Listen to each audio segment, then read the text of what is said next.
ప్రేక్షక దేవుళ్లకు నమస్కారం. మనిషి జీవితం అనేది ఆశల పునాదిపై నిర్మించబడిన ఒక అద్భుతమైన కట్టడం.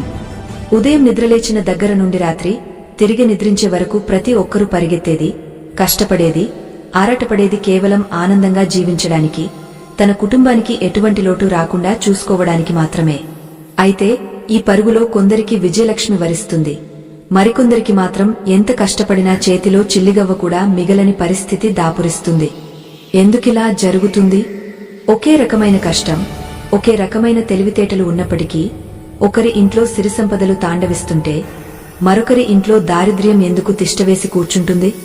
దీనికి కేవలం మన తలరాతే కారణమా, లేక మనకు తెలియకుండా మనమే చేసుకుంటున్న స్వయంకృతాపరాధాలు ఏమైనా ఉన్నాయా అన్నది ప్రతి ఒక్కరూ ఆలోచించాల్సిన విషయం. మన పూర్వీకులు, ఋషులు, మహనీయులు చెప్పిన దాని ప్రకారం మన ఇల్లే మనల్ని నడిపించే శక్తి కేంద్రం.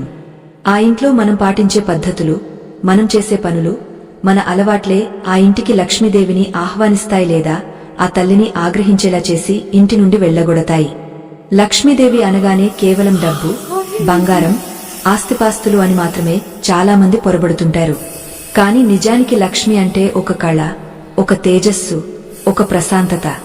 ఎక్కడైతే పరిశుభ్రత, పవిత్రత, ధర్మం, న్యాయముంటాయో అక్కడ ఆ తల్లి పిలవకపోయినా వచ్చి స్థిర నివాసం ఏర్పాటు చేసుకుంటుంది. కాని ఎక్కడైతే అశ్రద్ధ, అపరిశుభ్రత, బద్ధకం, కలహాలు ఉంటాయో అక్కడ ఆ తల్లి ఒక్క క్షణం కూడా నిలబడదు. ఆమె వెళ్లిపోవడమే కాకుండా ఆమె స్థానంలో ఆమె అక్కగారైన అలక్ష్మీదేవి వచ్చి చేరుతుంది. దీనినే మనం సామాన్య భాషలో దారిద్ర్యమని, పీడ అని పిలుస్తుంటాం. ఈరోజు మనం చెప్పుకోబోయే విషయాలు కేవలం మూఢనమ్మకాలు కావు.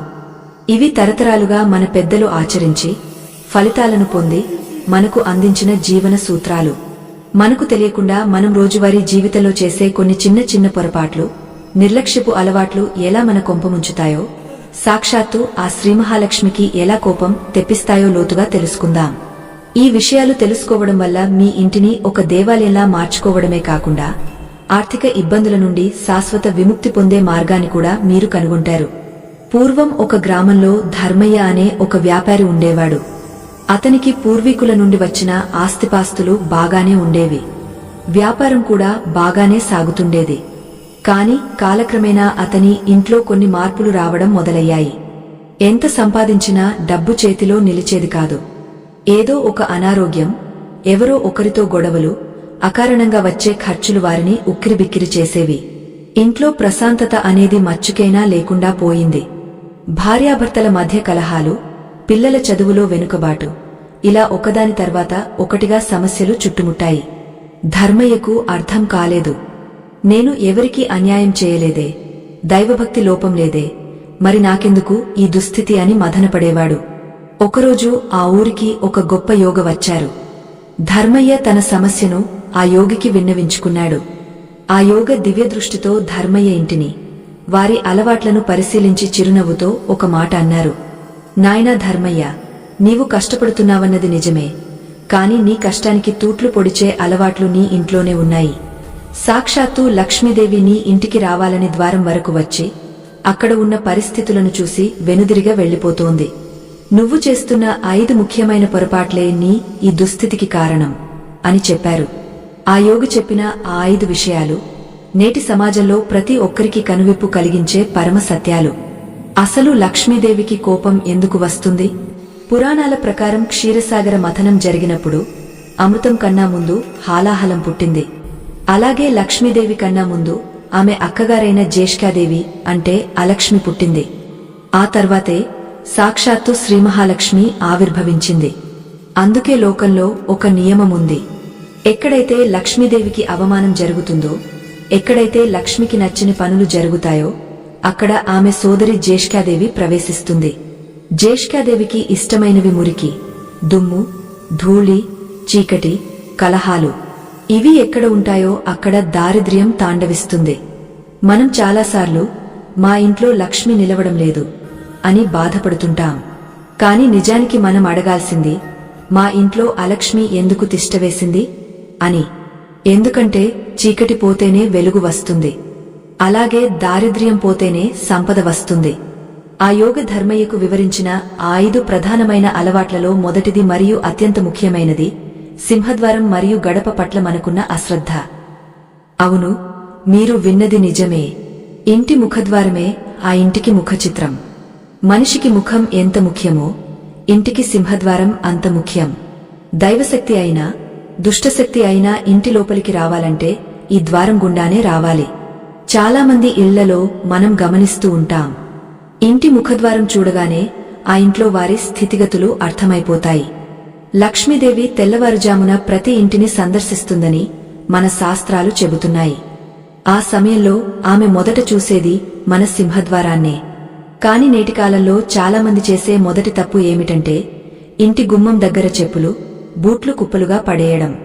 బయట నుండి వచ్చినప్పుడు కాళ్లకు ఉన్న దుమ్ము, ధూళి, నెగటివ్ ఎనర్జీ అంతా ఆ చెప్పులకు ఉంటుంది.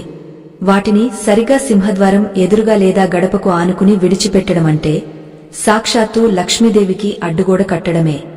లక్ష్మీదేవి లోపలికి రావాలంటే అక్కడ పరిశుభ్రత ఉండాలి. కాని మనమేమో శనిని, దారిద్ర్యాన్ని సూచించే మురికి చెప్పులను అక్కడ అలంకరిస్తాం. ఇది చూసిన లక్ష్మీదేవి, నాకు ఇక్కడ స్థానం లేదు, గౌరవం లేదు అని భావించి గుమ్మం నుండే వెనుదిరిగిపోతుంది. ఇది కేవలం నమ్మకం కాదు, ఒక శక్తి శాస్త్రం. గడప అనేది సామాన్యమైన రాయి లేదా చెక్క కాదు, అది లక్ష్మీ స్వరూపం. అందుకే మన పూర్వీకులు గడపను తొక్కకూడదని, గడపపై నిలబడకూడదని పదే పదే చెప్పేవారు. ఇంకా లోతుగా ఆలోచిస్తే గడపకు పసుపు, కుంకుమ పెట్టడం వెనుక ఒక గొప్ప వైజ్ఞానిక మరియు ఆధ్యాత్మిక కారణముంది. పసుపు క్రిమిసంహారిని మాత్రమే కాదు, అది గురుగ్రహానికి సంకేతం, కుంకుమ శక్తికి సంకేతం. ఎప్పుడైతే గడపకు పసుపు రాసి కుంకుమ బొట్లు పెడతామో అప్పుడు ఆ ద్వారం గుండా వచ్చే గాలి కూడా శుద్ధి చేయబడి లోపలికి వస్తుంది. కాని ఈ రోజుల్లో అపార్ట్మెంట్ సంస్కృతి పేరుతోనో లేదా సమయం లేదన్న సాకుతోనో గడపను పూజించడం మానేశారు. కనీసం శుభ్రం కూడా చేయరు. గడప దుమ్ముతో పాచిపట్టి చూడగానే చిరాకు పుట్టించేలా ఉంటే ఆ ఇంట్లో ఉండే మనుషుల మనసులు కూడా అలాగే తయారవుతాయి. ఇంకొందరు చేసే ఘోరమైన తప్పు ఏమిటంటే చెత్త బుట్టలను తీసుకొచ్చి సింహద్వారం పక్కనే లేదా గుమ్మం వెనుక దాచిపెట్టడం. ఉదయాన్నే పనిమనిషికి ఇవ్వడానికి వీలుగా ఉంటుందని ఇలా చేస్తారు. కాని గుర్తుంచుకోండి, చెత్త అనేది రాహువుకు స్థానం, సింహద్వారం లక్ష్మీ స్థానం. లక్ష్మిని, రాహువును పక్కపక్కన పెడితే జరిగేది అనర్థమే. చెత్త నుండి వచ్చే దుర్వాసన, అందులో ఉండే క్రిములు ఇంటి సానుకూల శక్తిని పూర్తిగా నాశనం చేస్తాయి. ధర్మయ్య ఇంటిని పరిశీలించిన యోగ కూడా ఇదే విషయాన్ని గమనించాడు. ధర్మయ్య ఇంటి ముఖద్వారం దగ్గర విరిగిన కుర్చీలు, పాత సామాన్లు, చిరిగిపోయిన చెప్పులు పడి ఉన్నాయి. చూసావా ధర్మయ్య, నీ ఇంటి ముఖమే వికారంగా ఉంటే లోపల ఎంత అందంగా ఉన్నా ప్రయోజనమేముంది? లక్ష్మీదేవి సుగంధ ప్రియురాలు. ఆమెకు సువాసనలు, పరిశుభ్రత అంటే ఇష్టం. కాని నీ ఇంటి ద్వారం దగ్గర దుర్వాసన వస్తోంది. నువ్వు లోపల పూజగదిలో ఎన్ని గంటలు కొట్టినా, ఎన్ని హారతులు ఇచ్చినా ఆ తల్లి లోపలికి అడుగుపెట్టదు అని హెచ్చరించాడు. సింహద్వారాన్ని ఎప్పుడూ ఒక దేవాలయంలా చూసుకోవాలి. వీలైతే గుమ్మానికి మామిడి తోరణాలు కట్టాలి. మామిడి ఆకులకు గాలిలోని విషక్రిములను హరించే శక్తి ఉంది. అలాగే వాస్తు రీత్యా అవి శుభప్రదం. ఎండిపోయిన తోరణాలను ఎప్పటికప్పుడు తీసివేసి కొత్తవి కట్టాలి కాని ఎండిపోయిన వాటిని అలాగే ఉంచకూడదు. అది కూడా దారిద్ర్యానికి సంకేతమే. మరొక ముఖ్యమైన విషయమేమిటంటే గడపపై కూర్చోవడం. ముఖ్యంగా సాయం సంధి వేళలో గడపపై కూర్చోవడం, గడపపై తలపెట్టుకుని పడుకోవడం, లేదా గడప మీద నిలబడి ఆవలింతలు తీయడం, గోర్లు కొరుక్కోవడం వంటి పనులు అస్సలు చేయకూడదు. పురాణాల ప్రకారం హిరణ్యకశిపుడిని సంహరించడానికి నరసింహస్వామి స్తంభంలో నుండి వచ్చి అతన్ని గడప మీదనే కూర్చోబెట్టుకుని సంహరించాడు. అంటే గడప అనేది మృత్యువుకు, ముగింపుకు కూడా ఒక సంకేతంగా కొన్ని సందర్భాల్లో చెప్పబడింది. అటువంటి ఉగ్రమైన శక్తి ఉండే ప్రదేశంలో మనం అగౌరవంగా ప్రవర్తిస్తే అది మన ఆయుష్ను, ఆరోగ్యాన్ని క్షీణింపజేస్తుంది. పిల్లలను కూడా గడప మీద కూర్చోనివ్వకూడదు. ఇది వారి బుద్ధిని మందగించేలా చేస్తుంది. గడపను దాటేటప్పుడు కుడి కాలు ముందు పెట్టి దాటాలి అని చెప్పడం వెనుక ఉద్దేశం కూడా మన శరీరంలోని సానుకూల శక్తిని ప్రేరేపించడమే. ఎప్పుడైతే మనం అశ్రద్ధగా గడపను తొక్కుతామో అప్పుడు మన శరీరంలో ఒక ప్రకంపన కలుగుతుంది. అది మన నాడీ వ్యవస్థపై వ్యతిరేక ప్రభావాన్ని చూపిస్తుంది. ప్రేక్షకులారా, ఈ విషయాలు కేవలం కథలు కావు, మన పూర్వీకులు అనుభవించి తరచి చూసి చెప్పిన సత్యాలు. ఈ జ్ఞానం మీతో పాటు 10 మందికి చేరడం వల్ల ఒక్క ఇల్లు బాగుపడినా అది మనందరికీ ఆనందమే కదా. అందుకే ఈ ప్రయత్నాన్ని ఆశీర్వదిస్తూ మన సనాతన ధర్మాన్ని, మన సంప్రదాయాలను గౌరవించేవారంతా ఒక్కసారి ఈ ప్రయత్నాన్ని మనసారా మెచ్చుకుంటూ లైక్ చేసి మీ మద్దతు తెలియజేయండి. మీ ఒక్క లైక్ ఎంతోమందికి ఈ మంచి విషయాన్ని చేరేలా చేస్తుంది. ఇక విషయంలోకి వెళితే, సింహద్వారంతో పాటు మనం గమనించాల్సిన మరొక ముఖ్యమైన అంశం తలుపులు తీసేటప్పుడు వచ్చే శబ్దం. చాలా ఇళ్లలో తలుపులు తీస్తుంటే లేదా వేస్తుంటే కిర్రు మని శబ్దం వస్తుంది. వినడానికి ఇది చాలా చిన్న విషయంగా అనిపించవచ్చు. కొంచెం నూనె రాస్తే సరిపోతుందిలే అని మనం నిర్లక్ష్యం చేస్తాం. కాని వాస్తుశాస్త్రం ప్రకారం ద్వారాల నుండి వచ్చే ఆ కర్కశమైన శబ్దం స్వరవేధ అనే దోషాన్ని కలిగిస్తుంది. ఇది ఇంటి యజమానికి మానసిక అశాంతిని, అనవసరమైన భయాలను కలిగిస్తుంది. ఆ శబ్దం విన్నప్పుడల్లా మనసులో తెలియని చిరాకు కలుగుతుంది. అది కుటుంబ సభ్యుల మధ్య గొడవలకు దారితీస్తుంది. లక్ష్మీదేవికి వీణానాదం అంటే ఇష్టం కాని ఇలాంటి వికారమైన శబ్దాలు కాదు. అందుకే తలుపుల కీళ్లకు ఎప్పటికప్పుడు నూనె వేసి అవి శబ్దం చేయకుండా సున్నితంగా తెరుచుకునేలా చూసుకోవాలి. అలాగే సింహద్వారం తలుపులు ఎప్పుడూ లోపలి వైపునకే తెరుచుకోవాలి కాని బయటి వైపునకు కాదు. లోపలికి తెరుచుకోవడం అంటే శక్తిని, సంపదను ఆహ్వానించడం. బయటకు తెరుచుకోవడం అంటే ఉన్న శక్తిని బయటకు పంపించేయడం అని అర్థం. అలాగే సింహద్వారానికి ఎదురుగా ఎప్పుడూ అద్దం పెట్టకూడదు. చాలామంది అందం కోసం అని గుమ్మం ఎదురుగా పెద్ద అద్దాలు పెడుతుంటారు. వాస్తురీత్యా ఇది చాలా పెద్ద తప్పు. ద్వారం గుండా లోపలికి వచ్చే సానుకూల శక్తి ఆ అద్దంలో ప్రతిఫలించి తిరిగి బయటకు వెళ్లిపోతుంది. అంటే మన ఇంటికి రావలసిన అదృష్టాన్ని మనమే వెనక్కి పంపించేస్తున్నాం అన్నమాట. కాబట్టి గుమ్మానికి ఎదురుగా గోడ ఉండవచ్చు, లేదా దేవుని పటాలు ఉండవచ్చు, కాని అద్దమాత్రం అస్సలు ఉండకూడదు. ఇకపోతే ఇంట్లో లక్ష్మీదేవికి కోపం తెప్పించే రెండవ అలవాటు లేదా ప్రదేశం గురించి మాట్లాడుకుందాం. ఇది చాలామంది స్త్రీలు, గృహిణులు తెలియక చేసే పొరపాటు. అదే వంటగది మరియు అగ్నిహోత్రం. మన శరీరానికి ఆహారం ఎంత ముఖ్యమో ఇంటికి వంటగది అంత ముఖ్యం. వంటగది కేవలం వంట చేసుకునే గది మాత్రమే కాదు, అది సాక్షాత్తు అన్నపూర్ణాదేవి కొలువై ఉండే పవిత్ర స్థలం. అగ్ని దేవుడు నిత్యం జ్వలించే యాగశాల. కాని నేటి కాలంలో వంటగదిని మనం ఎలా వాడుతున్నాం? రాత్రిపూట భోజనాలు అయ్యాక తిన్నే ఎంగిలి కంచాలను, గిన్నెలను సింక్లో అలాగే పడేసి బద్ధకంతో నిద్రపోవడం చాలా ఇళ్లలో సాధారణమైపోయింది. ఉదయాన్నే పనిమనిషి వస్తుంది కదా, అప్పుడు తోముకోవచ్చులే అని అనుకుంటారు. కాని ఇది లక్ష్మీదేవికి అత్యంత ఆగ్రహం తెప్పించే అలవాటు. రాత్రంతా ఆ ఎంగిలి గిన్నెలపై బ్యాక్టీరియా, క్రిములు చేరడమే కాకుండా ఆ ప్రదేశమంతా ఒక రకమైన తమోగుణంతో నిండిపోతుంది. శాస్త్రం ప్రకారం రాత్రిపూట వంటగదిలో ఎంగిలి పాత్రలు ఉంచడమంటే దారిద్ర్యాన్ని అతిథిగా పిలిచి పడుకోబెట్టడమే. వంటగది ఎప్పుడూ పరిశుభ్రంగా ఉండాలి. రాత్రి పడుకునే ముందు ఎంత అలసటగా ఉన్నా కనీసం ఆ గిన్నెలను కడిగా పక్కన పెట్టాలి, లేదా కనీసం వాటిపై నీళ్లు చల్లి ఆ ఎంగలి వాసన రాకుండా చూడాలి. స్టవ్ అనేది అగ్ని దేవుని స్వరూపం, లక్ష్మీ ప్రదాత. ఆ స్టవ్ మీద జిడ్డు, పాలు పొంగిన మరకలు, వండిన పదార్థాలు చిందిన గుర్తులు అలాగే ఉంచి నిద్రపోకూడదు. అగ్నిని అవమానిస్తే ఆకలి దప్పులు కలుగుతాయి, ధన నష్టం సంభవిస్తుంది. పూర్వం మన అమ్మమ్మలు, నానమ్మలు రాత్రి పడుకునే ముందు పొయ్యిని శుభ్రంగా తుడిచి దానిపై ముగ్గు వేసి ఆ తర్వాతే పడుకునేవారు. అందుకే వారి ఇళ్లలో ఆరోగ్యం, ఐశ్వర్యం రెండూ ఉండేవి. మరొక ముఖ్యమైన విషయం, వంటగదిలో ఔషధాలు పెట్టకూడదు. ఈ మధ్యకాలంలో సౌకర్యం కోసం చాలామంది మందుల డబ్బాలను వంటగదిలో, డైనింగ్ టేబుల్ మీద పెడుతున్నారు. వంటగది అనేది ఆరోగ్యాన్ని, ఆయుష్ను పెంచే ఆహారాన్ని తయారు చేసే చోటు. అక్కడ రోగానికి గుర్తుగా ఉండే మందులను పెట్టడం వల్ల ఆ ఇంట్లో రోగాలు ఎప్పటికీ తగ్గవు. వాస్తు రీత్యా ఇది ఆరోగ్య సమస్యలను పెంచుతుంది. మందులకు వేరే ప్రదేశం చూసుకోవాలి కాని అన్నపూర్ణదేవి ఉండే చోట కాదు. అలాగే వంటగదిలో చీపురు ఎక్కడ పడితే అక్కడ పెట్టకూడదు. చీపురు లక్ష్మీ స్వరూపమే అయినప్పటికీ దానికి ఒక నిర్దిష్టమైన స్థానముంది. వంటగదిలో మరీ ముఖ్యంగా ఆహార పదార్థాల దగ్గర చీపురు ఉండటం అరిష్టం. ఇప్పుడు మనం మాట్లాడుకోబోయే విషయం చాలా సున్నితమైనది మరియు చాలామంది గమనించనిదే. అదేమిటంటే చీపురుతో మనం చేసే పనులు. లక్ష్మీదేవికి చీపురుకి అవినాభావ సంబంధం ఉంది. ఎందుకంటే ఇంటిని శుభ్రం చేసే సాధనం అది. కాని ఆ చీపురును మనం వాడే విధానం బట్టి లక్ష్మీ అనుగ్రహముంటుందా లేదా అనేది నిర్ణయించబడుతుంది. చాలామందికి కోపం వచ్చినప్పుడు చేతిలో ఉన్న చీపురుతో పిల్లలను కొట్టడం లేదా నేలకేసి కొట్టడం వంటివి చేస్తుంటారు. ఇది చాలా ప్రమాదకరమైన అలవాటు. చీపురుతో కొట్టడం అంటే ఆ వ్యక్తి యొక్క ఆయుష్ను తగ్గించడమే కాకుండా ఇంట్లోని లక్ష్మీ కళను నాశనం చేయడమే. చీపురుని ఎప్పుడూ నిలబెట్టి ఉంచకూడదు, అది పడుకోబెట్టి ఉంచాలి. ఎందుకంటే నిలబెట్టిన చీపురు ఇంట్లో కలహాలకు సూచిక. అలాగే ఎవరికైనా కనబడేలా హాల్లో లేదా గుమ్మం పక్కన చీపురు పెట్టకూడదు. దాన్ని ఎప్పుడూ ఎవరికంట పడకుండా ఒక మూల దాచి ఉంచాలి.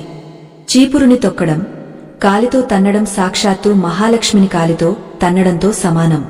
ఒకవేళ పొరపాటున కాలు తగిలితే వెంటనే దానికి నమస్కారం చేసుకోవాలి. అంతేకాకుండా చీపురుకి సంబంధించి మరో రహస్యముంది.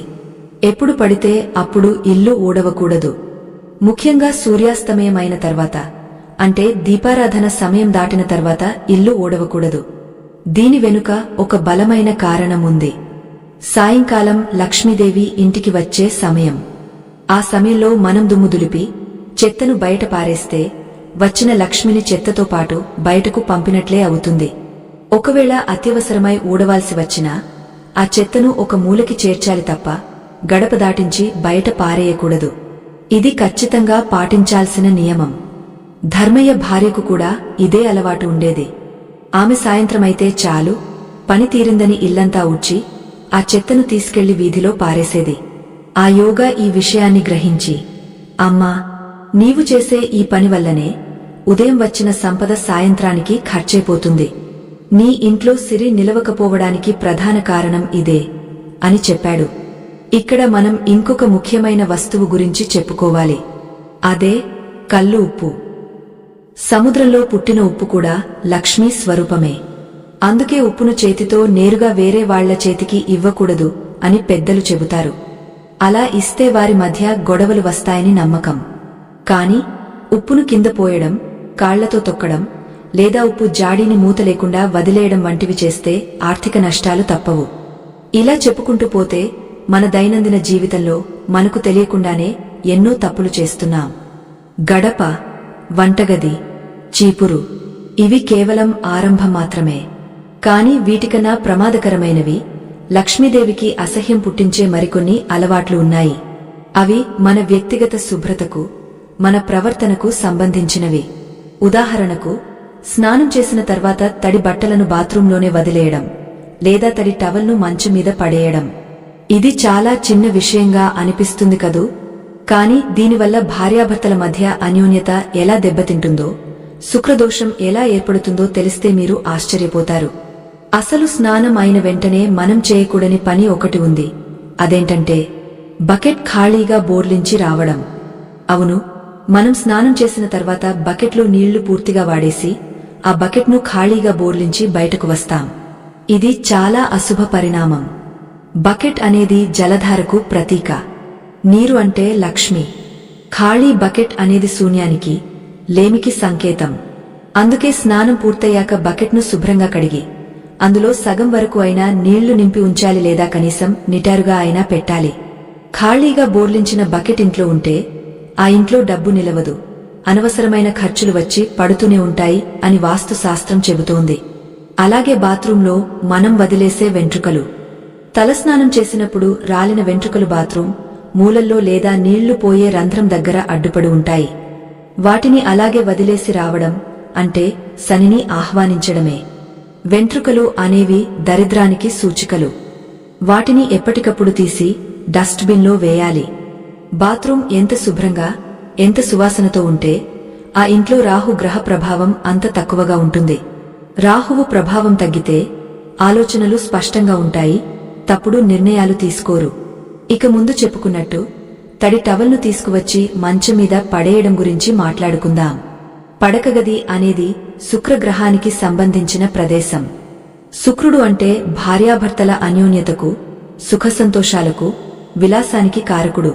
అటువంటి పవిత్రమైన పడకగదిలోని మంచమీద మనం స్నానం చేసి తుడుచుకున్న తడి టవల్ను విసిరేస్తే ఆ తడి వల్ల పరుపు ముక్కవడమే కాదు, అక్కడ ఉండే సానుకూల శక్తి కూడా నశిస్తుంది. తడి అనేది చంద్రునికి, శీతలత్వానికి సంకేతం. పడకగదిలో తేమ, తడి ఉండకూడదు. దీనివల్ల భార్యాభర్తల మధ్య మనస్పర్ధలు వస్తాయి, చిన్న చిన్న విషయాలకే గొడవలు పెద్దవి అవుతాయి. అంతేకాదు, ఇది ఆరోగ్యపరంగా కూడా మంచిది కాదు. తడి టవల్ మీద బ్యాక్టీరియా త్వరగా చేరుతుంది, అది చర్మ వ్యాధులకు దారితీస్తుంది. కాబట్టి స్నానం అయిన వెంటనే తడి టవల్ను ఎండలో ఆరవేయాలి కాని పడకగదిలో కుర్చీల మీదో మంచమీదో వేయకూడదు. ధర్మయ్య ఇంటిని పరిశీలిస్తున్న యోగిగారు పడకగది వైపు అడుగులేశారు. అక్కడ మంచం మీద దుప్పట్లు చిందరవందరగా పడి ఉన్నాయి. దిండ్లు ఎక్కడో కింద పడి ఉన్నాయి. అది చూసి యోగగారు నిట్టూర్చారు. ధర్మయ్య, నిద్ర లేవగానే మంచాన్ని అలాగే వదిలేసి వెళ్లిపోవడమంటే ఆ రోజంతా గందరగోళంగా ఉండమని అర్థం. నిద్ర లేచిన వెంటనే మనం పడుకున్న పక్కను సరిచేయాలి. దుప్పటిని మడతపెట్టి దిండ్లను చక్కగా అమర్చాలి. చిందరవందరగా ఉన్న మంచం శవపీకంతో సమానం. అది చూడగానే మనసుకు అలసట, బద్ధకం కలుగుతాయి. లక్ష్మీదేవి చురుకుదనాన్ని మెచ్చుకుంటుంది కాని బద్ధకాన్ని కాదు అని హితవులికారు. చాలామందికి నిద్రలేవగానే మంచం సరిచేసే అలవాటు ఉండదు. ఆఫీస్కో, స్కూలుకో ఆలస్యం అవుతుందని అలాగే వెళ్లిపోతారు. తిరిగి సాయంత్రం వచ్చాక అదే నలిగిపోయిన దుప్పటి మీద పడుకుంటారు. ఇది దారిద్ర్యాన్ని స్థిరపరుస్తుంది. మంచం ఎప్పుడూ కళాత్మకంగా, నీటుగా ఉండాలి. అప్పుడే మనసు ప్రశాంతంగా ఉంటుంది, మంచి నిద్ర పడుతుంది. మరొక ఘోరమైన అలవాటు ఏమిటంటే మంచమీద కూర్చుని భోజనం చేయడం. ఈ రోజుల్లో టీవీ చూస్తూనో, కబుర్లు చెప్పుకుంటూనో మంచమీద ప్లేట్లు పెట్టుకుని తింటుంటారు. ఇది అన్నపూర్ణాదేవికి, నిద్రాదేవికి ఇద్దరికీ చేసే అవమానం. అన్నం తినే స్థలం వేరు, నిద్రించే స్థలం వేరు. అన్నం మెతుకులు మంచమీద పడటం వల్ల అక్కడ సూక్ష్మ క్రిములు చేరడమే కాదు, పీడకలలు కూడా వస్తాయి.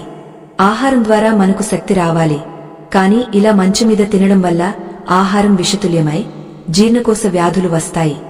శాస్త్రం ప్రకారం ఎవరైతే మంచమీద కూర్చుని అన్నం తింటారో వారి ఇంట్లో అప్పుల బాధలు ఎప్పటికీ తీరవు, రుణాలు పెరిగిపోతాయి. లక్ష్మీదేవికి ఇష్టం లేని పనుల్లో ఇది ఒకటి. కాబట్టి ఎంత కష్టమైనా కింద కూర్చుని లేదా డైనింగ్ టేబుల్ దగ్గర కూర్చుని తినాలి తప్ప పడకను భోజనశాలగా మార్చకూడదు. ఈ చిన్న చిన్న మార్పులు మన జీవితంలో ఎంత పెద్ద ప్రభావాన్ని చూపిస్తాయో అనుభవపూర్వకంగా తెలుసుకున్నవారు ఎందరో ఉన్నారు. మన సనాతన ధర్మంలో ప్రతి ఆచారానికి ఒక శాస్త్రీయ దృక్పథం ఉంది.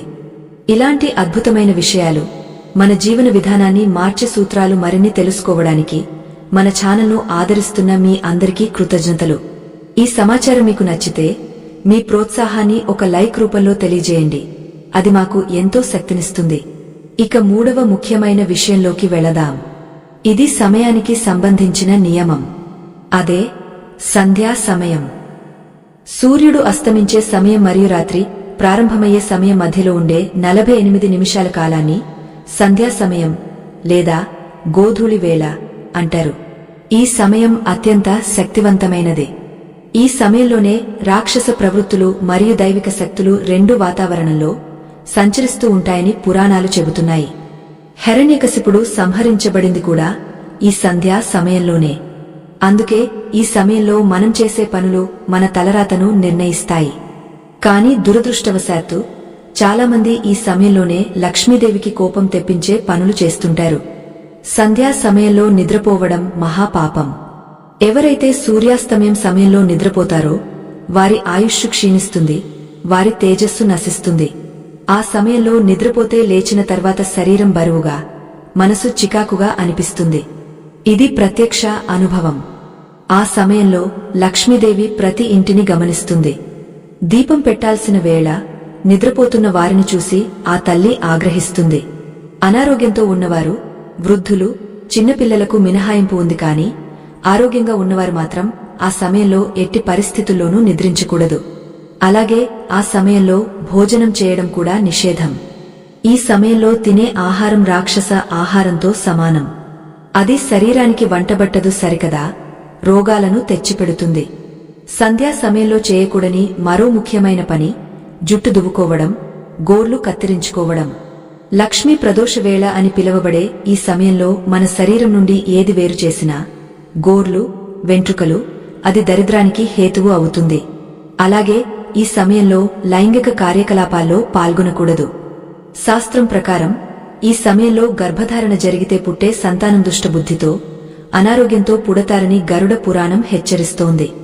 ఈ సమయంలో చేయవలసిన ఏకైక పని దైవారాధన, లేదా కనీసం ప్రశాంతంగా కూర్చోవడం. ఇంట్లో దీపం వెలిగించి ఆ వెలుగును చూడటం వల్ల మనలోని ఆజ్ఞా చక్రం ఉత్తేజితం అవుతుంది. కనీసం అగరుబత్తి వెలిగించి ఇల్లంతా సువాసన వెదజల్లేలా చేసినా చాలు, లక్ష్మీదేవి ఆకర్షితమవుతుంది. ధర్మయ్యకు యోగగారు ఇంకొక విషయాన్ని గుర్తుచేశారు. ధర్మయ్య, నీకు సాయంత్రం కాగానే డబ్బులు లెక్కపెట్టే అలవాటు, అప్పులు తీర్చే అలవాటు ఉంది కదూ అని అడిగారు. ధర్మయ్య ఆశ్చర్యపోయి, అవును స్వామీ, రోజంతా వ్యాపారం అయ్యాక సాయంత్రం కూర్చుని లెక్కలు చూసుకుంటాను, ఎవరికైనా ఇవ్వాల్సి ఉంటే ఇచ్చేస్తాను అన్నాడు. అప్పుడు యోగగారు మందలిస్తూ, అదే నువ్వు చేస్తున్న తప్పు. సూర్యాస్తమయమైన తర్వాత దీపం పెట్టాక ఎవరికి డబ్బు చేతికి ఇవ్వకూడదు, మరి ముఖ్యంగా అప్పు తీర్చకూడదు.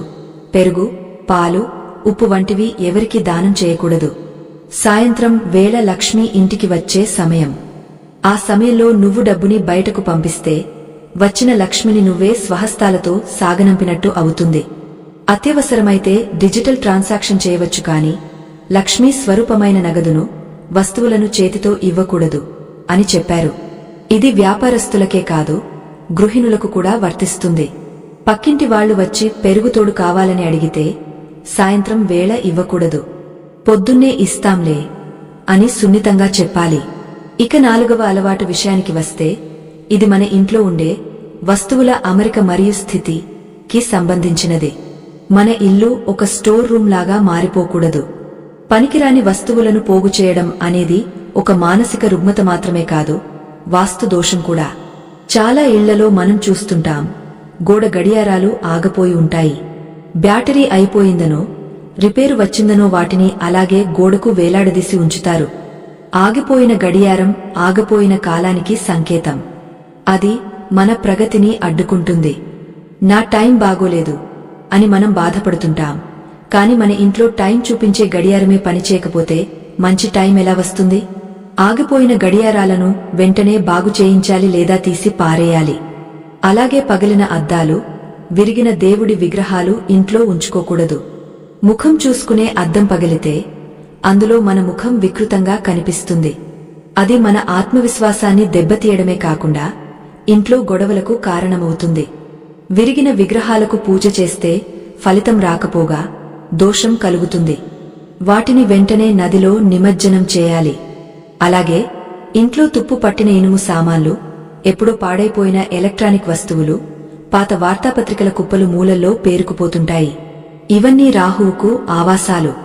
పాత సామాన్లు ఎంత ఎక్కువగా ఉంటే ఇంట్లో అంత బరువు ఉంటుంది. ఆ బరువు మనిషి మనసు మీద పడుతుంది. కొత్త ఆలోచనలు రావు, కొత్త అవకాశాలు రావు.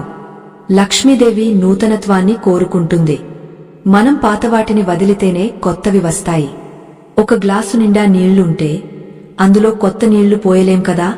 అలాగే పాత పనికిరాని వస్తువులను బయటకు పంపిస్తేనే కొత్త ఐశ్వర్యం లోపలికి వస్తుంది.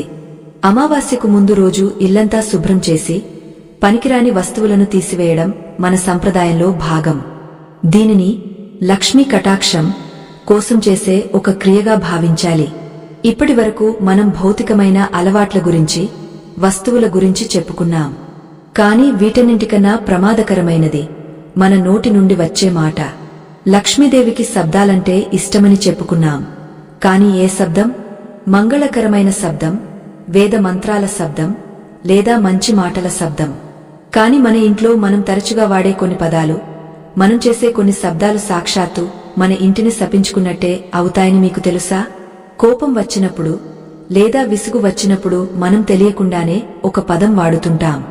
ఆ పదం మన తలరాతను ఎలా మారుస్తుందో, ఆ పదం వాడటం వల్ల మన పిల్లల భవిష్యత్తు ఎలా నాశనమవుతుందో తెలిస్తే మీరు ఇంకెప్పుడు ఆ తప్పు చేయరు. అది కేవలం పదం కాదు, ఒక మంత్రం లాగా పనిచేసి మన నాశనాన్ని కోరుకుంటుంది. ఆ భయంకరమైన అలవాటు ఏమిటి? మనం నిత్యం చేసే ఆ తప్పు ఏంటి? ఆ మాట మరేమిటో కాదు, లేదు, కాదు, రాదు, నా కర్మ, చచ్చాం, దరిద్రం. ఇవి కేవలం పదాలు అనుకుంటే పొరపాటే. ఇవి మన జీవితాన్ని శాసించే మంత్రాలు. మన పురాణాల ప్రకారం మన భుజాల మీద ఎప్పుడూ తథాస్తు దేవతలు ఉంటారు. మనం ఏం మాట్లాడినా వారు తథాస్తు అని ఆశీర్వదిస్తుంటారు. మనం పొద్దున లేచిన దగ్గర నుండి నా దగ్గర డబ్బు లేదు, నాకు ఆరోగ్యం బాగోలేదు, వీళ్లతో నేను వేగలేను, నా బతుకు ఇంతే అని నిరాశాజనకమైన మాటలు మాట్లాడుతుంటే ఆ దేవతలు అలాగే జరుగుగాక అని అనేస్తారు.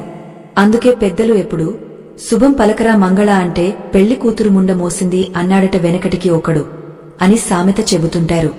నోటితో మనం ఏది పదే పదే అంటామో అదే మన జీవితంలో జరుగుతుంది.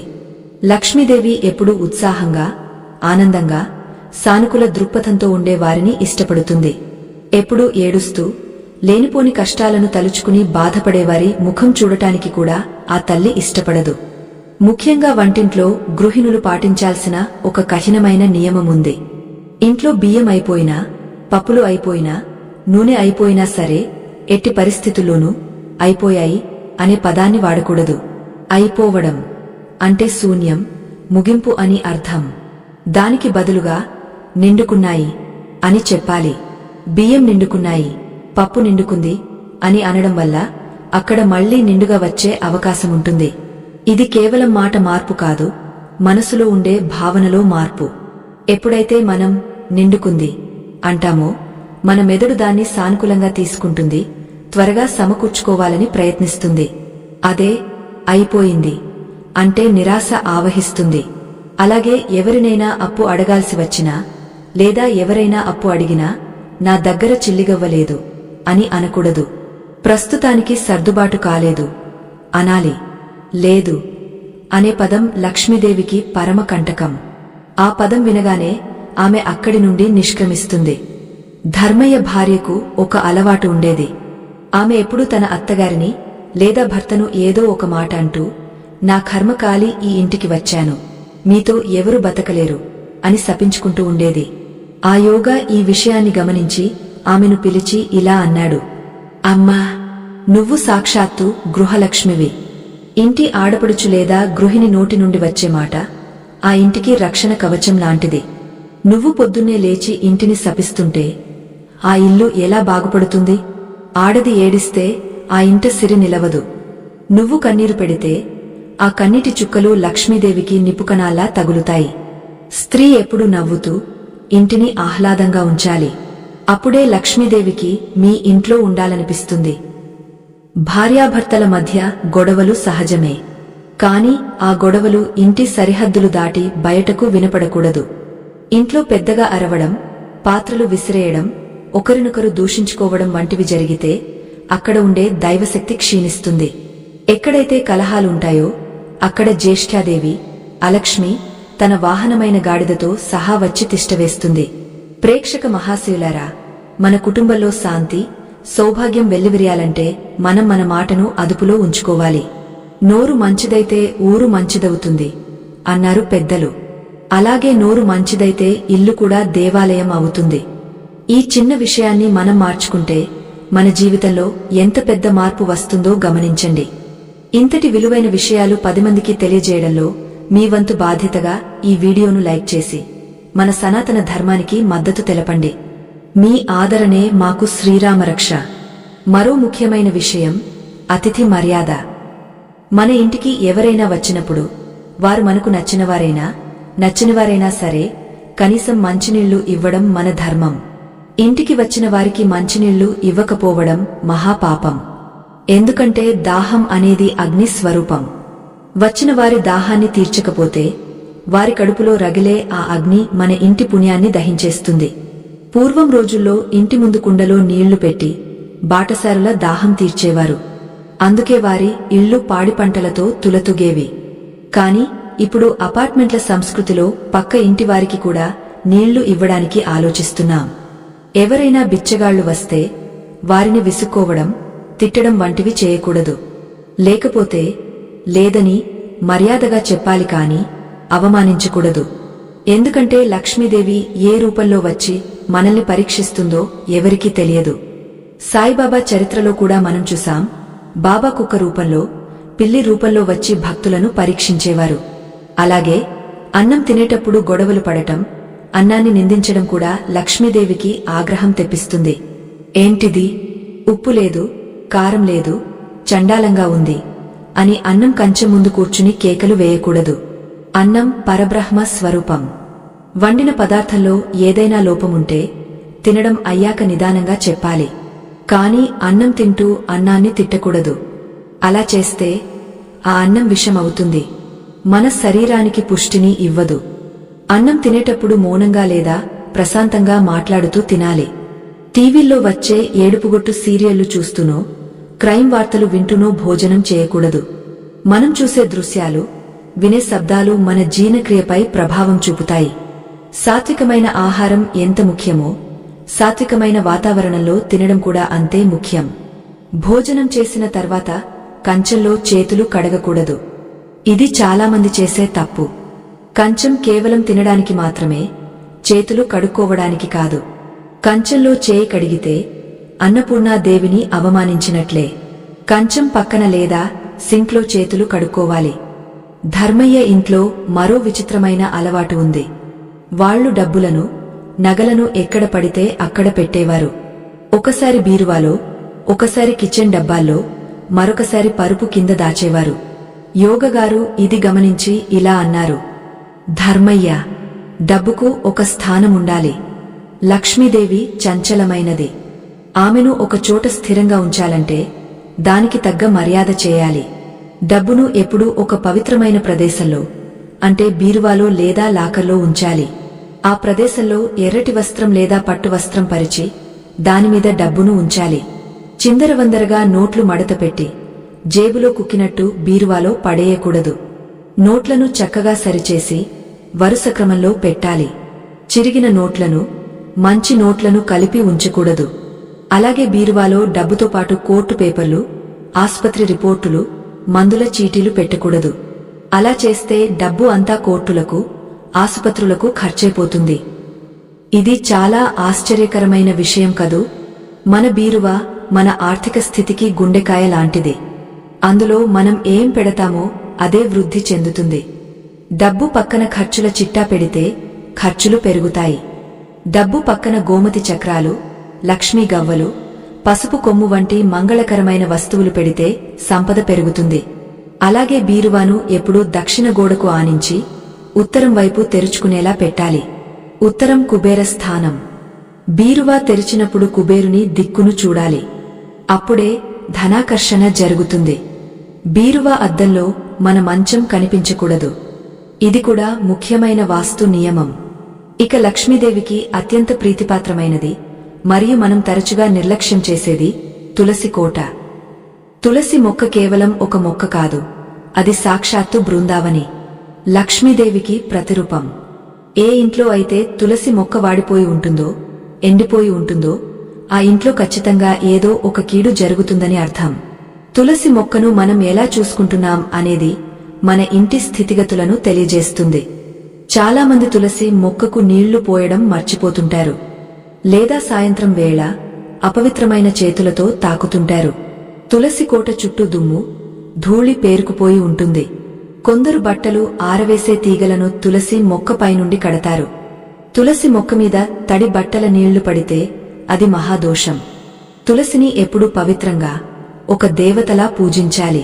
ఉదయం స్నానం చేశాక ఒక చెంబుడు నీళ్లు పోసి, సాయంత్రం ఒక మట్టి ప్రమిదలో దీపం వెలిగించి నమస్కారం చేసుకుంటే చాలు. యమధర్మరాజు కూడా ఆ ఇంటివైపు చూడటానికి భయపడతాడు. ధర్మయ్య భార్య తులసి మొక్క విషయంలో ఒక తప్పు చేసేది. ఆమె బహిష్టు, నెలసరి సమయంలో కూడా తులసి మొక్క దగ్గరకు వెళ్లేది. నీళ్లు పోసేది కాదు, కాని ఆ మొక్క నీడ తగలేలా తిరిగేది. దీనిని యోగగారు తీవ్రంగా ఖండించారు. స్త్రీలు ఆ 3 రోజులు తులసి మొక్కకు దూరంగా ఉండాలి. తులసి మొక్క అత్యంత పవిత్రమైనది. ఆ సమయంలో మొక్కను తాకకూడదు, దాని నీడను కూడా తాకకూడదు. అలాగే ఆదివారం, మంగళవారం, శుక్రవారం రోజుల్లో, ద్వాదశి తిథి నాడు, సంక్రాంతి, గ్రహణం వంటి సమయాల్లో తులసి ఆకులను తుంచకూడదు. అవసరమైతే ముందు రోజే కోసి పెట్టుకోవాలి తప్ప పర్వదినాల్లో చెట్టును హింసించకూడదు అని చెప్పారు. తులసి మొక్క ఎంత పచ్చగా కళకళలాడుతూ ఉంటే ఆ ఇంట్లో అంతగా ఐశ్వర్యం అభివృద్ధి చెందుతుంది. ఒకవేళ ఎన్ని నీళ్లు పోసినా మొక్క ఎండిపోతుంటే అది రాబోయే కష్టానికి సంకేతం. వెంటనే జాగ్రత్తపడి ఆ మొక్కను మార్చి వేరే మొక్కను నాటాలి. మరియు ఇంట్లో ఏదైనా వాస్తు దోషముందేమో సరిచూసుకోవాలి. ఇప్పటివరకు మనం చెప్పుకున్నవని మన చేతుల్లో ఉన్న పనులు. కాని కొన్నిసార్లు మన ప్రమేయం లేకుండానే బయటవారి కళ్ల వల్ల లేదా పొరుగువారి అసూయ వల్ల మన ఇంట్లోకి నెగటివ్ ఎనర్జీ, దృష్టి దోషం వస్తుంది. మన ఇంటి అలంకరణ, మన ఇంటి ముందు ఉండే వస్తువులు కొన్నిసార్లు ఆ దోషాన్ని ఆకర్షిస్తాయి. లక్ష్మీదేవి ప్రశాంతతను కోరుకుంటుంది. కాని మన ఇంట్లో ఉండే కొన్ని ఫోటోలు, గోడలకు తగిలించిన కొన్ని చిత్రపటాలు మనకు తెలియకుండానే భయంకరమైన అలవాట్లను, ఆలోచనలను ప్రేరేపిస్తాయి. మీరు మీ హాల్లో లేదా బెడ్రూంలో పెట్టుకున్న ఫోటోలను ఎప్పుడైనా గమనించారా? అందులో మహాభారత యుద్ధం ఫోటో ఉందా? లేక ఏడుస్తున్న పిల్లల ఫోటో ఉందా? లేక ఒంటరిగా ఉన్న మహిళ ఫోటో ఉందా? అసలు గోడలకు ఎలాంటి ఫోటోలు తగిలించాలి? ఎలాంటి ఫోటోలు ఉంటే లక్ష్మీదేవి ఇంటి నుండి శాశ్వతంగా వెళ్లిపోతుంది? ఇది చాలామంది చేసే ఘోరమైన తప్పు. ఆ వివరాలు వింటే మీరు వెంటనే మీ గోడల మీద ఉన్న ఫోటోలను మార్చేస్తారు. అవేంటో తెలిస్తే ఆశ్చర్యపోతారు. అవేంటంటే యుద్ధానికి సంబంధించిన చిత్రపటాలు. ఉదాహరణకు మహాభారత యుద్ధం, రామాయణ యుద్ధం వంటివి పురాణాల పరంగా గొప్పవే కావచ్చు. కాని వాటిని ఫోటోలుగా ఇంటి గోడలకు తగిలించుకోకూడదు. యుద్ధం అనేది గొడవలకు, అశాంతికి, రక్తపాతానికి సంకేతం. అటువంటి ఫోటోలను మనం నిత్యం చూస్తుంటే మన అంతర్మనస్సులో తెలియకుండానే ఆవేశం, క్రోధం రగులుతాయి. ఇంట్లో చిన్న చిన్న విషయాలకే పెద్ద పెద్ద గొడవలు జరగడానికి ఇదొక మానసిక కారణం. అలాగే ఏడుస్తున్న పిల్లల ఫోటోలు, మునిగిపోతున్న ఓడ, అస్తమిస్తున్న సూర్యుడు, వేటాడే క్రూర మృగాలు, పులి, సింహం గర్జిస్తున్నవి వంటి ఫోటోలు అస్సలు ఉండకూడదు. మునిగిపోతున్న ఓడ ఆర్థిక పతనానికి సంకేతం. క్రూర మృగాలు హింసకు ప్రతీకలు. ఇవి ఇంట్లో ఉంటే కుటుంబ సభ్యుల మధ్య ఆప్యాయతలు తగ్గిపోయి ఒకరంటే ఒకరికి పడని స్థితి వస్తుంది. మరికొందరు తాజ్ మహల్ ఫోటోను ప్రేమకు చిహ్నంగా భావించి బెడ్రూంలో లేదా హాల్లో పెట్టుకుంటారు. తాజ్ మహల్ చూడటానికి అందంగా ఉన్నా అది వాస్తవానికి ఒక సమాధి. సమాధిని ఇంట్లో పెట్టుకోవడం అంటే మృత్యువును, విషాదాన్ని ఆహ్వానించడమే. ఇది భార్యాభర్తల మధ్య దూరాన్ని పెంచుతుంది తప్ప ప్రేమను కాదు. అలాగే నటరాజు విగ్రహం లేదా ఫోటో పెట్టుకునేవారు గమనించాలి. అది ఆనంద తాండవమా లేక రుద్ర తాండవమా అని.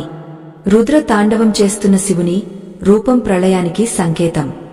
శాంత స్వరూపంలో ఉన్న దేవుళ్ల పటాలు, పచ్చని ప్రకృతి దృశ్యాలు, పారుతున్న నది, తుఫాను లేనిది, నవ్వుతున్న పిల్లల ఫోటోలు లేదా 7 గుర్రాలు పరిగెడుతున్న ఫోటోలు ఇవి పురోగతికి సంకేతం. పెట్టుకుంటే మంచిది. మన కళ్ళు ఏది చూస్తాయో మనసు అదే ఆలోచిస్తుంది. బతుకు అలాగే మారుతుంది. ధర్మయ్య ఇంటి గోడ మీద ఒక పెద్ద వేట దృశ్యం ఉండేది. ఒక పులి జింకను వేటాడుతున్నట్టున్న ఆ చిత్రాన్ని చూసి యోగిగారు వెంటనే దాన్ని తీయించేశారు. ధర్మయ్య, బలహీనుడిని బలవంతుడు చంపడం హింస. ఈ చిత్రం నీ ఇంట్లో ఉండటం వల్లనే నీకు వ్యాపారంలో పెద్దల నుండి ఒత్తిడి వస్తోంది. నీకన్నా బలవంతులు నిన్ను ఇబ్బంది పెడుతున్నారు. అహింస, ప్రేమ ఉన్న చిత్రాలు పెట్టుకో, అప్పుడే లక్ష్మి కరుణిస్తుంది అని చెప్పారు. ఇంటి అలంకరణ అనేది కేవలం అందం కోసం మాత్రమే కాదు, అది ఒక శక్తి యంత్రంలా పనిచేస్తుంది. సానుకూల శక్తిని పెంచే వస్తువులనే మనం అలంకరించుకోవాలి. ఇక 5వ ముఖ్యమైన అలవాటు లేదా దోషం ఏమిటంటే నీటి వినియోగం. పంచభూతాలలో నీరు అత్యంత శక్తివంతమైనది. నీరు అంటే సాక్షాత్తు గంగాదేవి, ద్రవరూపంలో ఉన్న లక్ష్మీదేవి. మీ ఇంట్లో కుళాయిలు ఎలా ఉన్నాయి? ఎప్పుడూ నీళ్లు బొట్టు బొట్టుగా కారుతూ ఉంటాయా? అయితే రాసి పెట్టుకోండి, మీ ఇంట్లో డబ్బు కూడా అలాగే కారిపోతుంది. వాస్తుశాస్త్రంలో దీనిని జలదోషం అంటారు. కుళాయి నుండి నీరు కారడం అంటే అనవసరమైన ఖర్చులు వచ్చి పడుతూనే ఉంటాయని అర్థం. సంపాదించిన దానికన్నా ఖర్చు ఎక్కువగా ఉంటుంది. పైపులు పగిలిపోయి గోడల నుండి నీరు కారుతుంటే అది ఇంటి యజమాని ఆరోగ్యానికి ముప్పు. తడి గోడలు శీతలత్వాన్ని, జబ్బులను సూచిస్తాయి.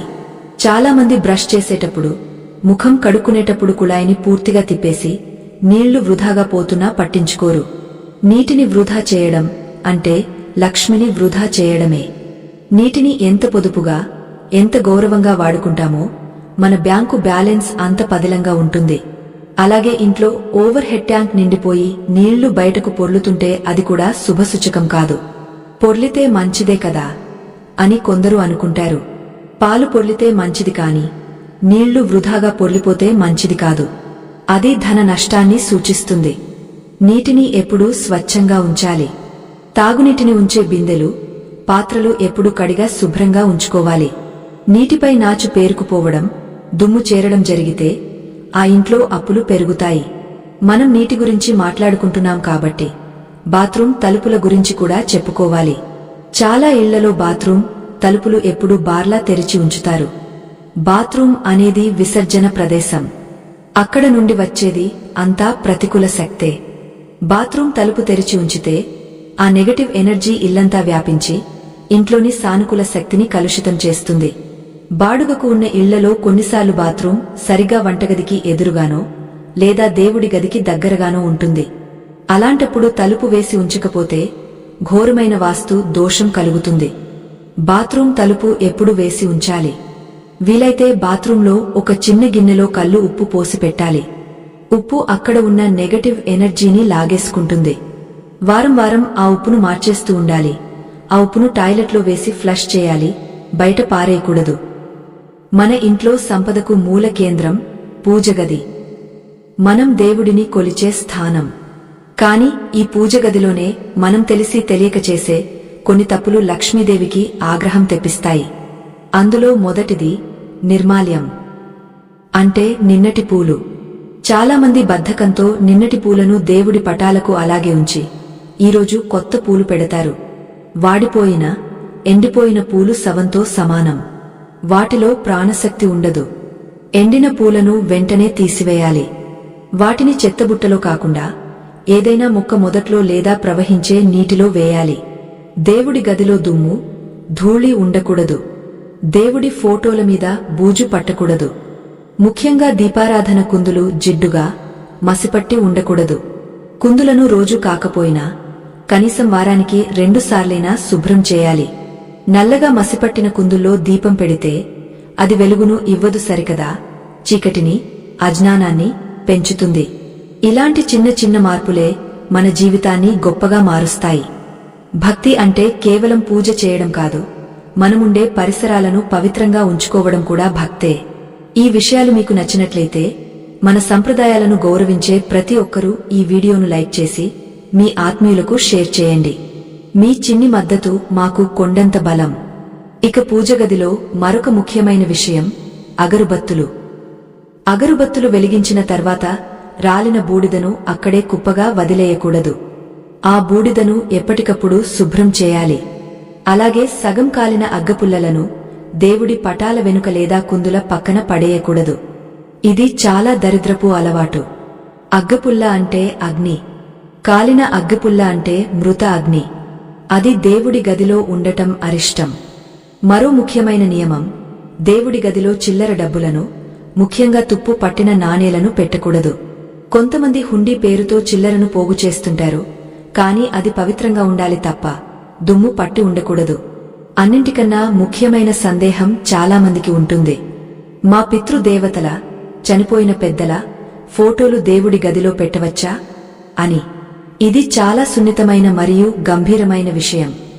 శాస్త్రం ప్రకారం పితృదేవతలు వేరు, దైవం వేరు. పితృదేవతలను మనం గౌరవించాలి, పూజించాలి. కాని వారిని తీసుకెళ్లి సాక్షాత్తు దేవుడి విగ్రహాల పక్కన లేదా దేవుడి పటాలతో సమానంగా పెట్టకూడదు. దేవతల స్థానం ఈశాన్యం లేదా తూర్పు అయితే పితృదేవతల స్థానం దక్షిణం. దేవుడి గదిలో పెద్దల ఫోటోలు పెడితే దేవతల శక్తి తగ్గుతుందని, దోషం కలుగుతుందని పండితులు చెబుతున్నారు. పెద్దల ఫోటోలను విడిగా హాల్లో దక్షిణ గోడకు తగిలించి వారికి ప్రత్యేకంగా నమస్కరించుకోవాలి.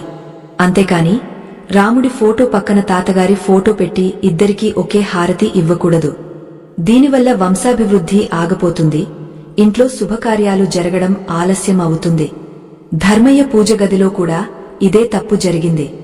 అతను తన తండ్రిగారి ఫోటోను వెంకటేశ్వర స్వామి ఫోటోకు ఆనుకుని పెట్టాడు.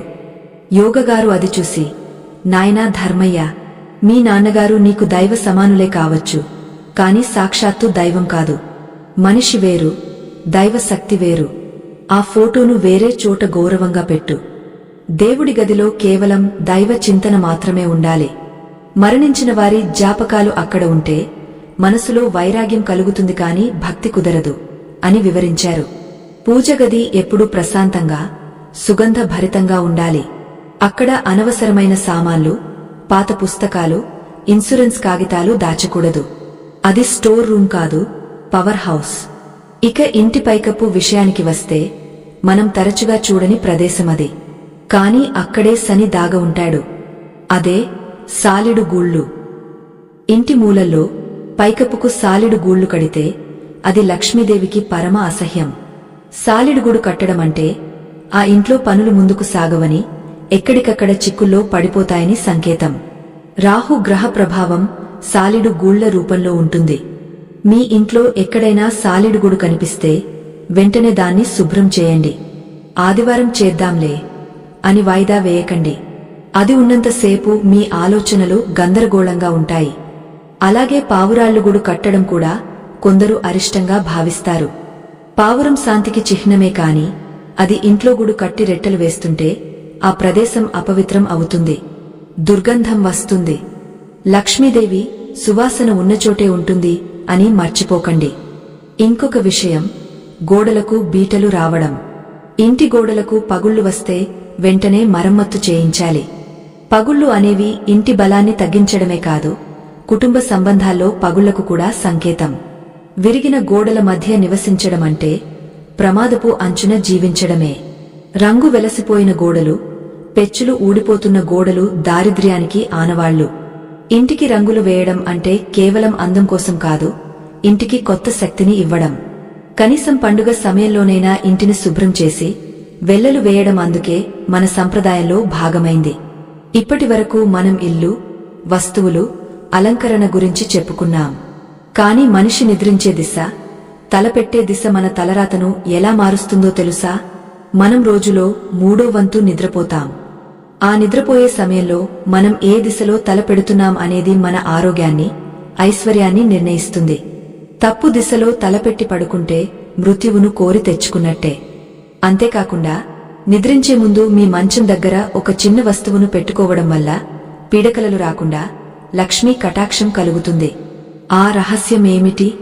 అలాగే మన ఇంట్లో ఉండే అద్దం మన ప్రాణాన్ని ఎలా తీస్తుందో, దాన్ని ఎక్కడ పెడితే ఆయుష్ పెరుగుతుందో, ఎక్కడ పెడితే ఆయుష్ తగ్గుతుందో వచ్చే భాగంలో వివరంగా తెలుసుకుందాం. ఈ విషయాలు వింటే మీ పడకగదిని వెంటనే మార్చేస్తారు. నిద్ర అనేది కేవలం శరీరానికి విశ్రాంతి మాత్రమే కాదు, అది మన ఆత్మకు రీఛార్జ్ అయ్యే సమయం.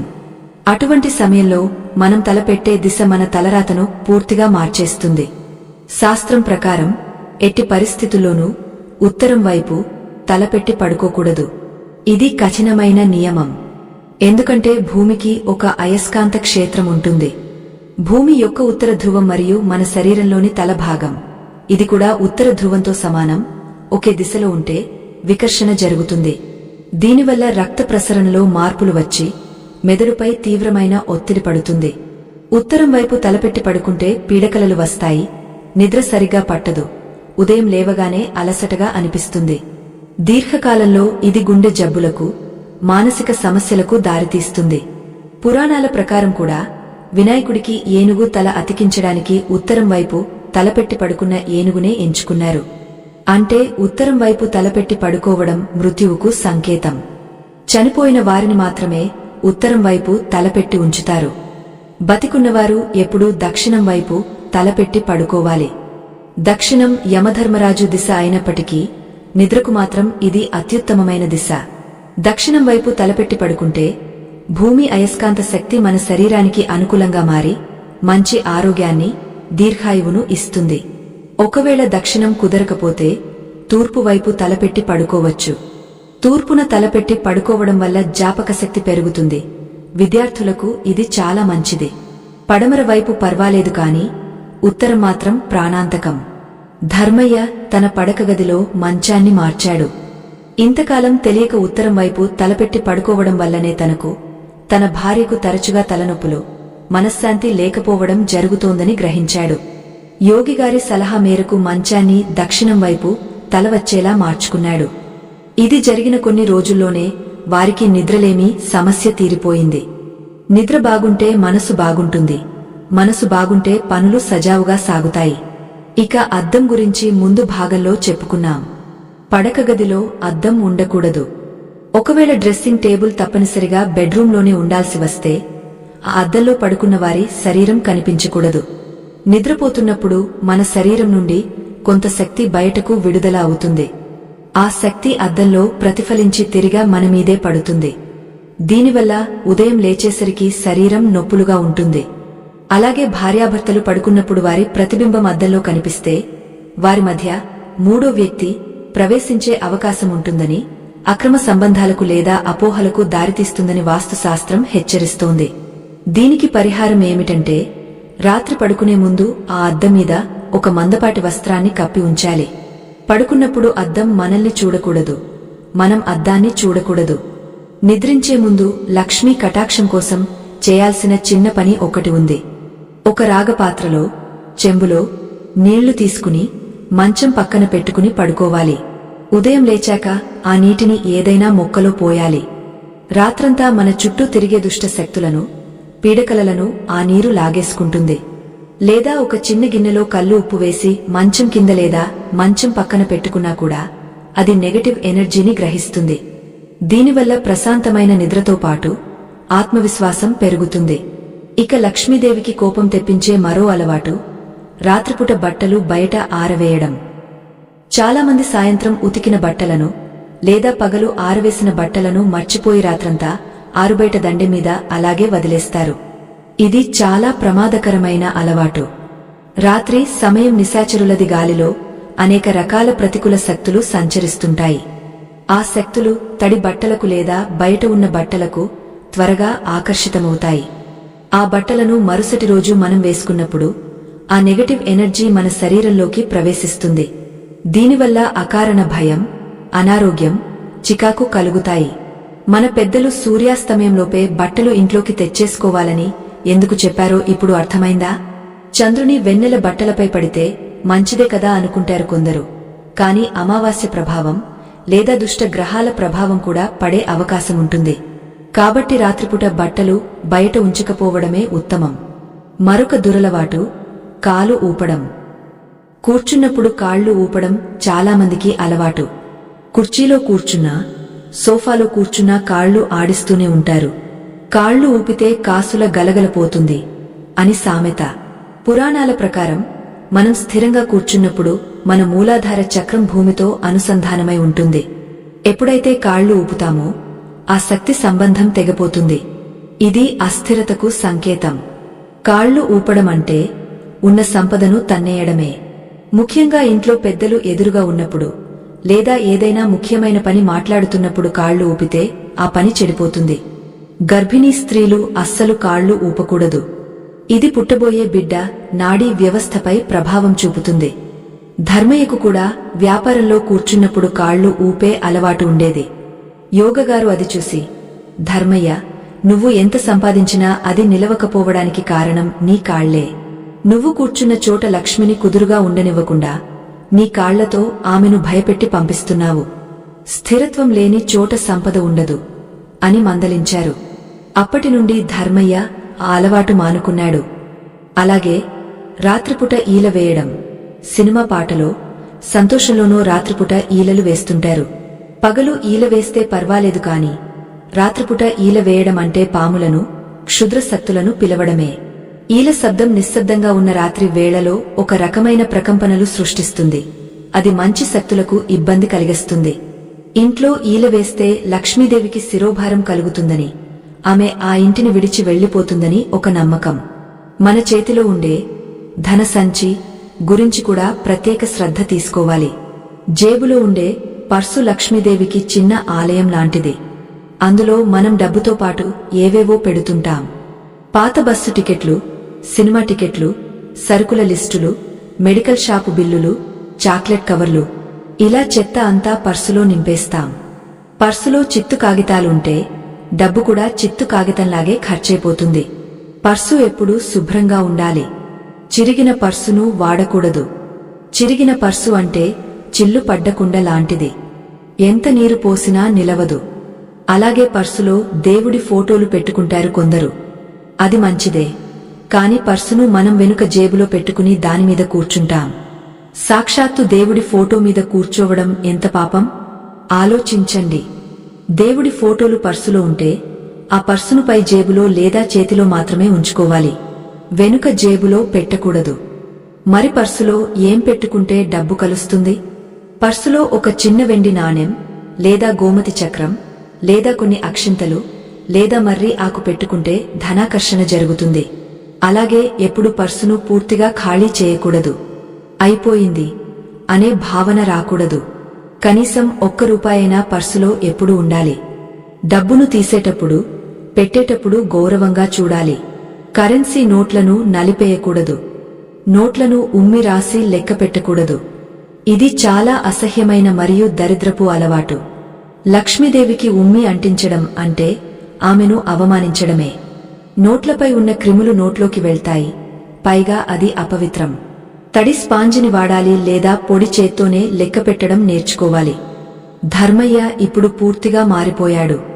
తన జేబులో ఉండే పాత పర్సును తీసి పారేసి కొత్తది కొనుక్కున్నాడు. అందులో డబ్బులను చక్కగా సర్దుకున్నాడు. అనవసరమైన కాగితాలను తీసివేశాడు. ఇంటి వాతావరణం కూడా మారిపోయింది. సింహద్వారం శుభ్రపడింది. వంటగది మెరుస్తోంది. పడకగదిలో ప్రశాంతత వచ్చింది. సాయంత్రం వేళ ఇంట్లో దీపారాధన జరుగుతోంది. భార్యాభర్తల మధ్య గొడవలు తగ్గాయి. అయితే యోగగారు వెళ్లే ముందు ధర్మయ్యకు ఒక చివరి రహస్యం చెప్పారు. ఇల్లు బాగుంది, అలవాట్లు బాగున్నాయి, కాని దైవానుగ్రహం శాశ్వతంగా నిలవాలంటే ప్రతి శుక్రవారం సాయంత్రం స్త్రీలు చేయవలసిన ఒక చిన్న పూజ మరియు చదవవలసిన ఒకే ఒక్క శ్లోకముంది. ఆ శ్లోకం చదివితే అప్పుల బాధలు పటాపంచలైపోతాయి. అసలు ఆ పూజ ఏంటి, ఆ శ్లోకమేంటి అనే విషయాన్ని చివరి భాగంలో తెలుసుకుందాం. ఇది ఈ వీడియోకే హైలైట్.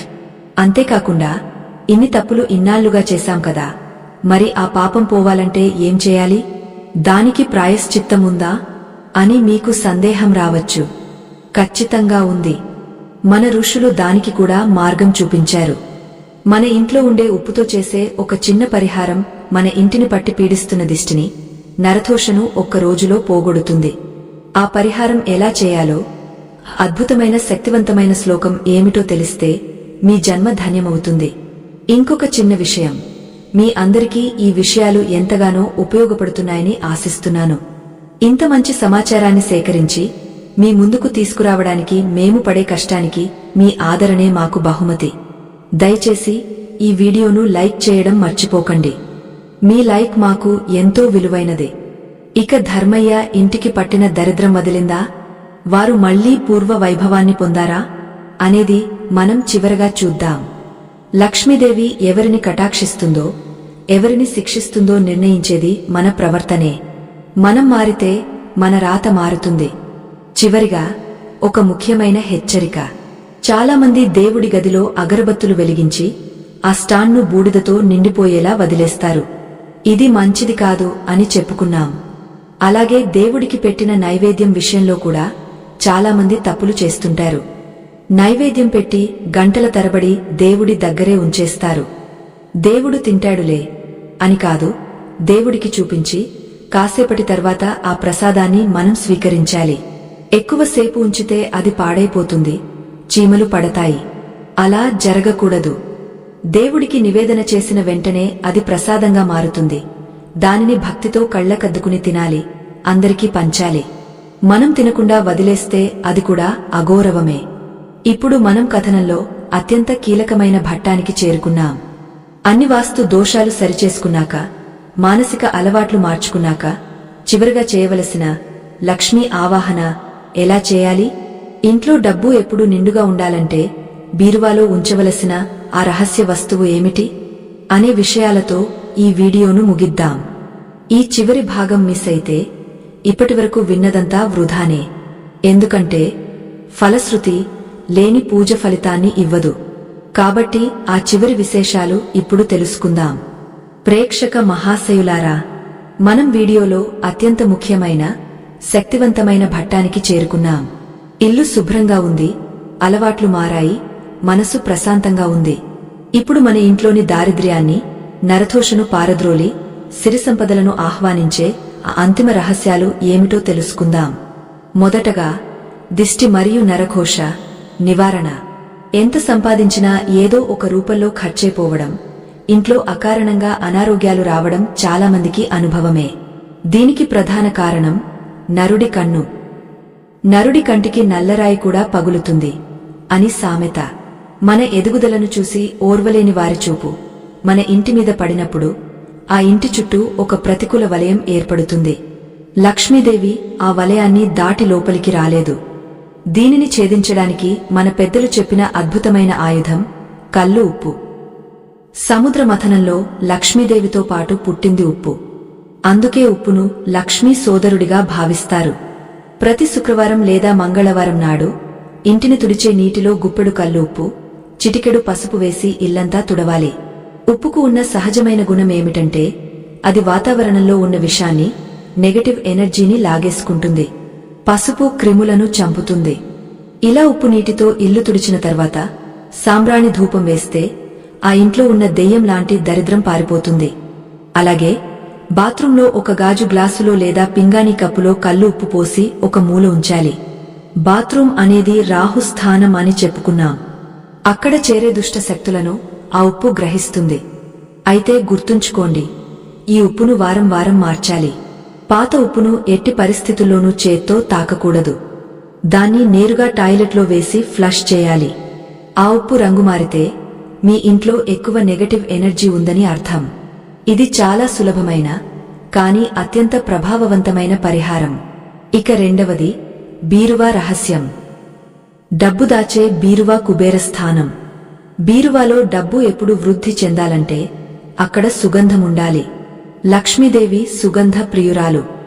బీరువాలో ఒక చిన్న డబ్బాలో జావ్వాజీ, పునుగు లేదా మంచి గంధం నూనెలో ముంచిన దూదిని ఉంచాలి. ఆ సువాసన డబ్బును ఆకర్షిస్తుంది. అలాగే బీరువాలో ఎప్పుడూ గోమతి చక్రాలు లేదా లక్ష్మీ గవ్వలు ఉంచడం మంచిది. వీటిని పసుపు బట్టలో కట్టి డబ్బుల మధ్యలో ఉంచాలి. ఇవి సముద్ర గర్భంలో దొరికే లక్ష్మీ స్వరూపాలు. ఇవి ఉన్నచోట ధన ఆకర్షణ జరుగుతుంది. ముఖ్యంగా బీరువాలో ఒక చిన్న వెండి నాణెం, దానిమీద లక్ష్మీదేవి ప్రతిమ ఉన్నది పెట్టుకుంటే చాలా మంచిది. ప్రతి శుక్రవారం ఆ నాణేనికి కుంకుమతో పూజ చేసి తిరిగి బీరువాలో పెట్టాలి. ఇలా చేయడం వల్ల బీరువా ఎప్పుడూ ఖాళీ అవ్వదు. ఇప్పుడు ఆ ప్రత్యేకమైన పూజ మరియు శ్లోకం గురించి తెలుసుకుందాం. యోగిగారు ధర్మయ్యకు చెప్పిన అసలు సిసలైన రహస్యం ఇదే. ప్రతి శుక్రవారం సాయంత్రం 6 గంటల నుండి 7 గంటల మధ్యలో, అంటే గోధూళి వేళ దాటాక ఇంట్లోని స్త్రీలు ముఖం కడుక్కుని శుభ్రమైన వస్త్రాలు ధరించి తులసి కోట దగ్గర మరియు పూజగదిలో ఆవు నెయ్యితో దీపం వెలిగించాలి. ఆవు నెయ్యి సాక్షాత్తు లక్ష్మీ స్వరూపం.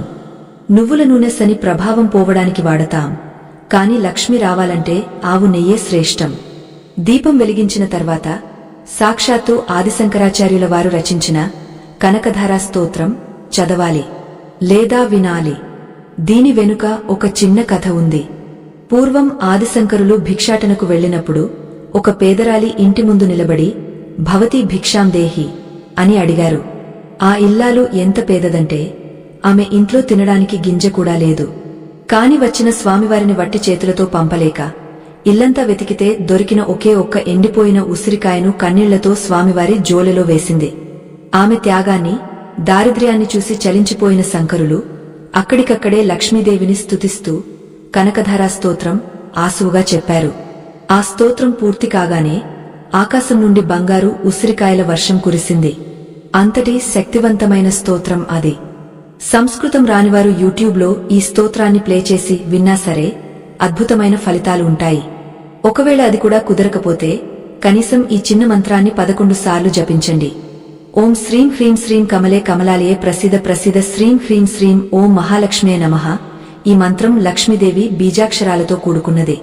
ఇది పఠిస్తే అప్పుల బాధలు తొలగిపోయి ఐశ్వర్యం సిద్ధిస్తుంది. ఇవన్నీ విన్న ధర్మయ్య యోగిగారి పాదాలకు నమస్కరించి, స్వామీ, నా కళ్ళు తెరిపించారు. ఇన్నాళ్లు నా అజ్ఞానంతో, అశ్రద్ధతో నా ఇంటిని నేనే పాడు చేసుకున్నాను. ఇకపై ఈ పొరపాట్లు జరగనివ్వను అని మాటిచ్చాడు. యోగగారు చిరునవ్వుతో, నాయనా ధర్మయ్య, కేవలం పూజలే కాదు, నీ ప్రవర్తన కూడా ముఖ్యం. ఎవరినైతే నువ్వు గౌరవిస్తావో వారు నీ దగ్గరే ఉంటారు. డబ్బును గౌరవించు, అన్నాన్ని గౌరవించు, ఆడవారిని గౌరవించు, కాలాన్ని గౌరవించు. అప్పుడు లక్ష్మీదేవి నీ ఇంటి సభ్యురాలిగా మారిపోతుంది అని ఆశీర్వదించి వెళ్లిపోయారు. ఆ రోజు నుండి ధర్మయ్య ఇంట్లో సమూల మార్పులు వచ్చాయి. ఇంటి ముందు చెప్పుల కుప్పలు మాయమయ్యాయి. గడప పసుపు కుంకుమలతో కళకళలాడింది. వంటగదిలో ఎంగలి పాత్రలు రాత్రికి రాత్రే శుభ్రం కావడం మొదలయ్యాయి. ధర్మయ్య భార్య ఉదయాన్నే లేచి ఇంటిని శుభ్రం చేసి, ముగ్గులు వేసి, భక్తి శ్రద్ధలతో దీపారాధన చేయడం ప్రారంభించింది. ఇంట్లో అరుపులు, కేకలు, దూషణలు ఆగపోయాయి.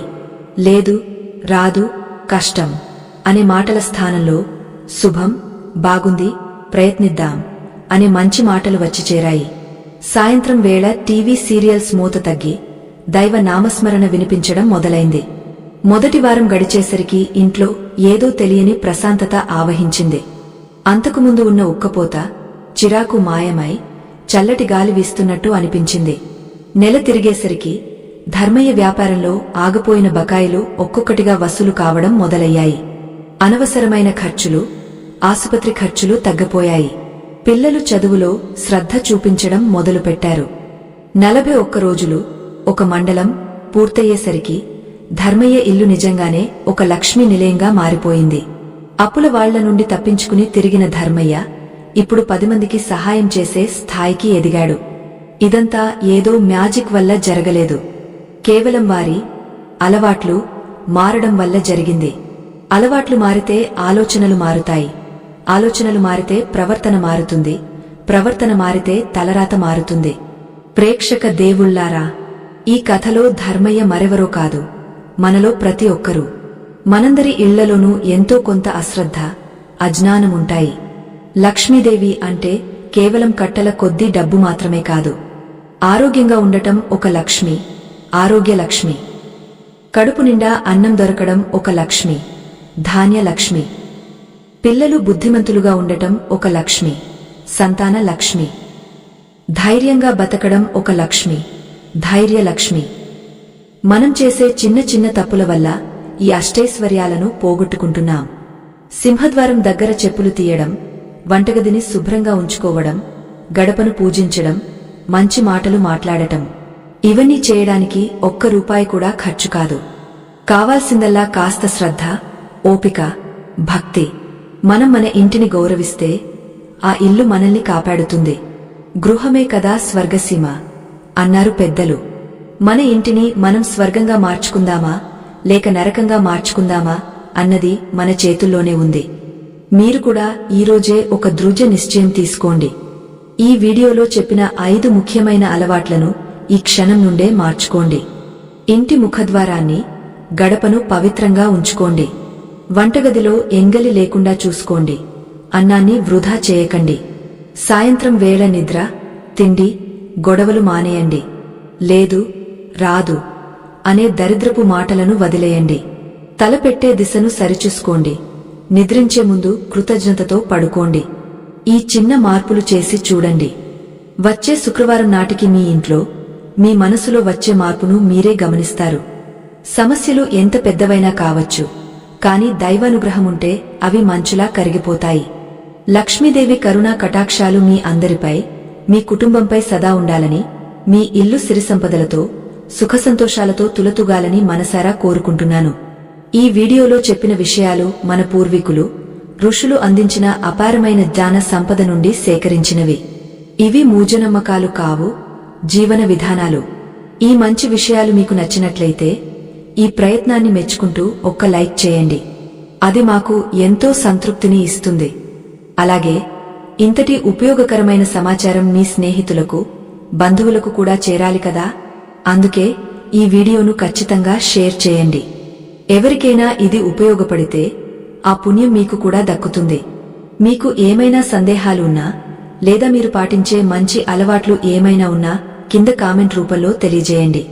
మరిన్ని ఆధ్యాత్మిక విశేషాలు, వాస్తు రహస్యాలు, పురాణ గాథల కోసం మన ఛానల్ను ఇప్పుడే సబ్స్క్రైబ్ చేసుకోండి. పక్కనే ఉన్న గంట సింబల్ను నొక్కడం మర్చిపోకండి. అప్పుడే మా తదుపరి వీడియోలు మీకు వెంటనే అందుతాయి. లోక సమస్తా సుఖినో భవంతు. సర్వే జనా సుఖినో భవంతు. ఓం శాంతిన్హ శాంతిన్హ శాంతిన్హ. జై శ్రీమన్నారాయణ. జై శ్రీ మహాలక్ష్మి.